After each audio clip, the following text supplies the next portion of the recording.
Leave your comments on the Ask Reddit sub, and I'll read your answers on the next episode of LWIAR 2. If HBO's Chernobyl was a series with a new disaster every season, what event would you like to see covered? Sesame Street is on HBO now, so they could totally go into how Big Bird was nearly on the Challenger flight. I am not proud of myself for imagining a puff of yellow feathers flying out from the exploding Challenger shuttle, along with a camera pan across to the faces of a crowd of children and snuffleupagus looking up at the launch. There was actually a solid movie made back in 2013 by the BBC, The Challenger Disaster. It had Gary Oldman in it, and it was infuriating. Edit. Yes, I know I had the actor wrong. It's been corrected after about 300 people pointed it out. It was infuriating in the fact that people knew there was a problem with those rings, in their cover-up after the accident. Holy crap, HBO, get on this. The Rogers Commission, with Feynman in the Legasov role. Write that down, exclamation mark, quote. Guys, we don't need writers anymore. Let's just post crap on the internet and wait. Halifax explosion. I read a book about it last year. Amazing how it created a bond between Boston and Halifax that lives on today. IIRC. Halifax recently revived the tradition of sending a Christmas tree to Boston to thank them for their help. Boston without hesitation loaded trainloads of relief supplies and medical specialists within 24 hours. They didn't wait. They just ran to help. Also interesting how many people were blinded by window glass because they were watching the ship burn in their harbor when it exploded. Optometrists from all over the region flooded to Halifax to give free care to the survivors. Would love to see a show about this. Because of the extensive damage to eyes and increase in blindness, it led to the establishment of the Canadian National Institute for the Blind. I have a couple co-workers there and I've been told about the devastation it caused. I live here. Lots of bad. Couple thousand killed. Thousands more blinded from shattering glass windows. Neighborhoods leveled. Uncontrolled fires. Followed by a snowstorm the next day. Lots of stories of heroism and miracles. Enduring mysteries. It would be a good tale if given the same quality treatment. Edit. Forgot about the tsunami and the giant anchor that landed far inland. I literally just touched a building 7 hours ago that had debris embedded in it from that explosion. The destruction is hard to comprehend. An area of over 160 hectares, 400 acres, was completely destroyed by the explosion. 60, and the harbor floor was momentarily exposed by the volume of water that was displaced. That part alone is unthinkable to me. That much water was displaced. I wonder if that's just hearsay. It sounds so incredible. Obviously it's a completely different ballgame. But there's simulations out there of the Krakatoa eruption which shows the seabed being uncovered by the force of the eruption. This video shows the seabed being exposed in a 10 kilometers radius of the volcano. Holy frick. It took 30 minutes for water to reclaim the area. It's going to take a while for that to sink in. Literally. The answer to that could be determined mathematically, so it's likely to be valid. Not if they were in a really fast boat. Anybody in the area was in a really fast boat for a very brief moment. Bhopal. It injured a lot of people and the series of mistakes that caused it to occur is insane. Edit. This was a chemical leak that killed 2,500 people in the immediate aftermath and thousands more. Long-term, 558,125 injuries were recorded due to it. I agree. I feel like this disaster is really glossed over by people and not thought for being as terrible as it was. Also, people for the most part have barely even heard of it. Here's some more info. The plant, located in India, made pesticides out of methyl isocyanate, mic, and alpha-naphthol. It had a number of storage tanks of this and other chemicals, but we'll focus on the mic. Mic causes chemical burns, blindness and loss of lung function, just to name a few. The recommended capacity of the tanks was 60% due to it being a gas. At the time of the leak the tanks were at 70%. The tanks had a number of safety features that at the time were either broken or not being used. The main issue being refrigerators meant to keep the gas cool. Anyone who knows ideal gas law knows the gases expand when they get hotter. Many of the workers were untrained in what to look for. But the real issue is that the refrigerators were not turned on, not because they didn't work, but to save money. It's estimated that 2,000 people died, with over 200,000 affected by the groundwater and soil contamination that still exists today. Edit. I'm not an expert on this, so here's some stuff I got wrong. I knew it reached badly with water but forgot why. Here's what you, the mindless one, added. There's much more to it than that. Mic is a liquid at room temp. It reacts violently with water, which is extremely exothermic. They were cleaning pipes and did it so wrong that they ended up dumping a bunch of water into the mic tank. This immediate exothermic reaction is what caused it to heat up so much where it boiled into a gas, and was released through the pressure safety valve designed to prevent a pressure explosion. Also, those death stats are likely lower than the real ones. JFC. I'm no genius, but I'm a Mechie and thermodynamics was my favorite subject. The gas principles are the core element of that class. To think that no one with a basic knowledge of temp, volume, pressure relations on hand completely dumbfounds me.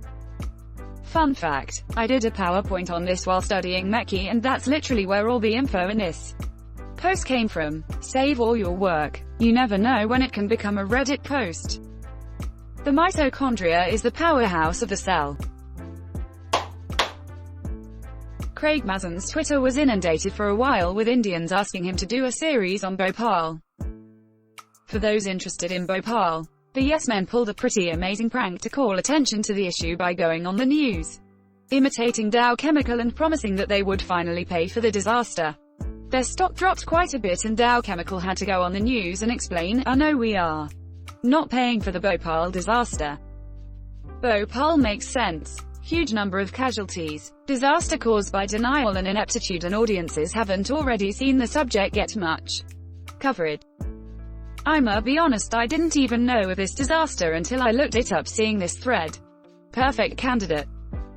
Agree. I would like to learn more about it. The Keystone disaster. Only Chernobyl and Fukushima have ranked as worse incidents. But Keystone affected 4x as many people. Because of the secrecy surrounding the facility, nobody was told anything about it until a week later, when soldiers suddenly showed up and started slaughtering all the livestock and burning everything, not telling all the people why they were being rounded up and evacuated. They said it was a special disease. Some other people weren't evacuated for a year or more. Another disaster that I learned through this post, had no idea about it previously. www.youtube.com. Here's a neat little video on it. Really gives you an idea of how bad it was. Came here to say this. The whole Mayak facility is a nightmare. Lake Karachi was particularly bad up to fairly recently. The sediment of the lake bed is estimated to be composed almost entirely of high-level radioactive waste deposits to a depth of roughly 3.4 meters. 11 feet. The radiation level in the region near where radioactive effluent is discharged into the lake was 600 rontgens per hour, approximately 6 sieverts per hour. In 1990, 600 R per hour in a lake is absolutely bonkers. It was by far the most polluted place on Earth for a while. They literally dug up the soil in the area and collected it in graveyards of earth. When the soldiers came through a week later, people's skin was sloughing off their faces. It's seriously like a post-apocalyptic movie. Triangle Shirtwaist Fire in 1911. Centralia, Pennsylvania. It's a ghost town because the coal that runs under the city is on fire. It has been for many years. Edit. Thank you for the precious metals. Also, if you're intrigued by Centralia, look up the Times Beach Mo disaster that also required the town to be evacuated. I went there recently and all I saw was so many penises spray-painted over everything. Spray-painted penises is a different Netflix documentary. You know how you sometimes watch YouTube videos about random crap at 3 a.m.? I think I saw a documentary about that. Edit. My apology for the late edit. It's been a long time since I watched the documentary. I believe it's this one. However, there are many other documentaries about Centralia on YouTube that you all might look into. YouTube.be edit 2. It's 3 a.m. and I'm watching random crap on YouTube. Good night, all. Silent Hill is loosely based off Centralia. The movie is not the games. The games are a direct love letter to Stephen King and other horror authors. Even the save mechanic of the first game is a reference to the end of The Mist. Could you expand on this mist connection? Well, besides the whole town envelops in a mystery mist that hides monsters, the first line Harry says about the save points, which are red notepads throughout the first game, is almost a word-for-word copy of what the protagonist of The Mist says at the end of the novel. There's also a convenience store with a monster that is almost basically pulled from the novel. The whole premise, to a lesser, is a cross between The Shining and Carrie down to the crazy religious mother. Edit. The Mist line. I am going to leave these pages on the counter and perhaps someday someone will find them and read them. The Silent Hill one line. Someday, someone may experience these bizarre events. Hopefully, they will find my notes useful. What in the frick does he actually say? Goddammit, why do people in the comment section ACT this? Obtuse. Tiananmen Square Massacre. Why would you want a TV series about absolutely nothing? S. In 1998, when The Undertaker threw mankind off hell in a cell, and plummeted 16 feet through an announcer's table. Paging, you shitty morph. The Costa Concordia, the mixture of incredibly brave and competent people versus the idiot captain and the spectacular nature. The disaster itself would make for some damn incredible television. I'd love to see lots of different perspectives on it. Have you heard the radio between the captain and I believe it was the Coast Guard? The captain's a real thing, yes. I'm coordinating the rescue effort from shore. Quote. Absolutely infuriating. I think he also said that he didn't intentionally leave on a lifeboat either. He sort of just fell off the ship and happened to land right into a lifeboat. BP oil spill. We're sorry. I agree, only because we need widespread disapproval of the oil industry to balance out the hatred for nuclear power. Everyone's for nuclear power until they want to build one near you. Edit. I got a crap ton of replies of people saying it's safe blah blah. I was referring to a property value taking a hit, but I guess not many people here own property. On that note, I recommend watching the ESPN 30 for 30 documentary on the Hillsborough Stadium disaster. Edit. I see a lot of Liverpool fans commenting on this. Those of you who read soccer might recognize me as a Napolista, but I have nothing but sympathy for Merseyside regarding one of the darkest days in football history. Non sarai mai sola, you'll never walk alone. I came here to mention this. The theme of Chernobyl was the ineptitude and pride of people. All of these natural disasters that have been suggested couldn't really have been avoided or even mitigated in the level of disaster. But like Chernobyl, the Hillsborough massacre was all about mismanagement of leadership and the ignorance on their severity of the situation by the people that got caught up in the tragedy.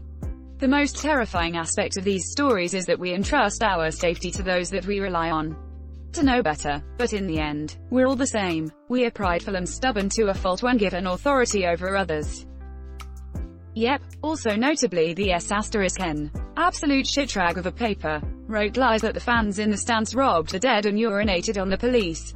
Never apologized for it, and the equally crap policemen who were involved with it stood by those lies. Ha, that's a good one. Calling the Sun a newspaper instead of an evil virus of Satan. Edit. Thanks kind stranger for my first gold. Does it mean anything that I'm American and thus have never had to come into contact with the real publication? Game of Thrones Season 8. I would like the 1917 Canadian blast. en.wikipedia.org. The largest man-made explosion until nuclear bombs in 1945, not so much for the blast but for the rebuilding and dealing with it. Was also going to say the Halifax explosion. There could be some really emotional stuff with the way Boston provided relief. The train dispatcher, Vince Coleman, who managed to warn an incoming train, 700 passengers, to stop before the city, but died from his injuries from the explosion. The politics of why the munitions ship wasn't flying the correct flags. The little girl who froze to death waiting overnight for someone to take her home. The Great Fire of London. Edit. Thanks for Silver Nice Stranger. What about the Great Beer Flood of London? The Great Molasses Flood of Boston. The Great Molasses Flood of Boston, the Boston Massacre.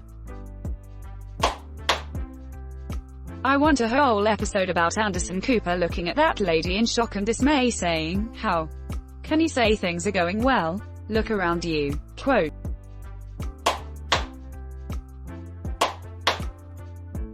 Fukushima. The tsunami in Thailand in 2004. There's a really good film about it, but the name is escaping me right now. However, highly recommended. Edit was most definitely talking about the impossible.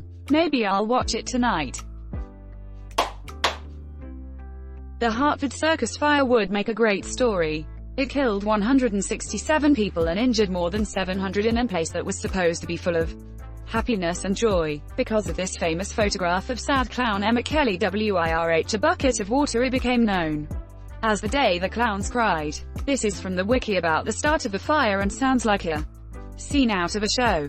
The fire began as a small flame after the lions performed on the southwest side wall of the tent, while the Great Wallanders were performing. Circus band leader Merle Evans was said to have been the first to spot the flames, and immediately directed the band to play "The Stars and Stripes Forever," the tune that traditionally signaled distress to all circus personnel. Ringmaster Fred Bradner urged the audience not to panic and to leave in an orderly fashion. But the power failed and he could not be heard. Bradner and the ushers unsuccessfully tried to maintain some order as the panicked crowd tried to flee the big top. Author of SCP-1921 here. It's a special kind of flattering to stumble on a reference to my work while browsing Reddit, so I figure I should answer. Herman Fuller's tendency to dispose of evidence through fire is partly utilitarian, partly in tribute to Hartford. But the real connection to Hartford is more thematic. The story is based on the implicit, and somewhat bizarre, trust that people once put into circuses and traveling carnivals. The carnies may not be out to hurt you, but they're not necessarily operating with your best interests in mind, either. The Ringling Brothers, Barnum and Bailey, knew their tents were flammable. They were with waterproof paraffin and goddamn gasoline. And there had already been a major fire 2 years prior to Hartford. The whole tragedy happened because they wanted to keep the show going on rainy days. So then you have SCP-1921. Like paraffin and gasoline, it's the technology the circus used to help the show run smoothly.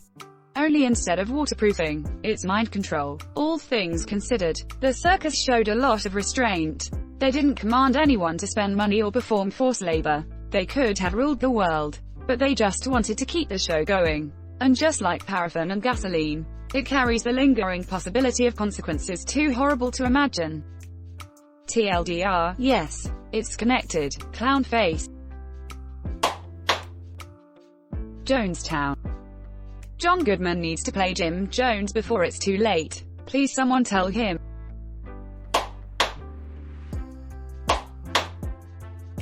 The Great Fire of Rome, with as much historical accuracy as possible, and the aftermath too. Or they could just make a high-budget, book-accurate new version of Quo Vadis. That would work too.